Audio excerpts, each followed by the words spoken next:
زین للذین کفروا الحیات الدنیا، ان کافروں کے لیے دنیا کی زندگی جو ہے بڑی مزین کر دی گئی ہے، ان کے نگاہوں میں کھب گئی ہے۔ یہاں کی چمک دمک ہے، شان و شوکت ہے، لمبی لمبی کاریں ہوں، چمکیلی نئے ماڈل کی بڑی اونچی اونچی بلڈنگیں ہوں، حویلیاں ہوں، اعلیٰ کوٹھیاں ہوں۔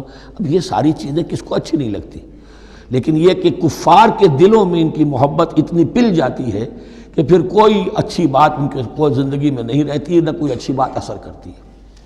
اہل ایمان کو بھی اگر ایمان کے ساتھ یہ نعمتیں ملیں، قل من حرم زینۃ اللہ التی اخرج لعبادہ والطیبات من الرزق، کو اچھا کھانا، اچھا پینا، اچھا پہننا کو حرام نہیں ہے، کو اللہ نے کس کو لوگوں کے لیے ممنوع نہیں کیا، لیکن دین کے تقاضے ادا کر کے، اللہ کا حق ادا کر کے اور حلال سے کما کر، تب کوئی حرج نہیں۔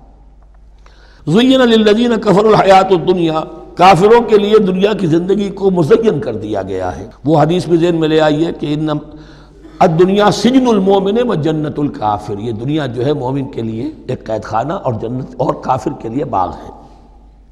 وَيَسْخَرُونَ مِنَ الَّذِينَ آمَنُوا، اور وہ مذاق اڑاتے ہیں اہل ایمان کا۔ دیکھو ان فینیٹکس کو، ان پاگلوں کو، ان بیوقوفوں کو۔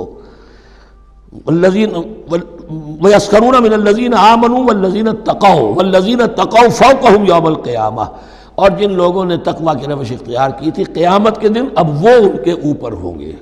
اور بلکہ ہمیں سورہ مطففین میں تو آگے چل کر پتہ چلے گا، پھر اہل ایمان ان کا مذاق اڑائیں گے۔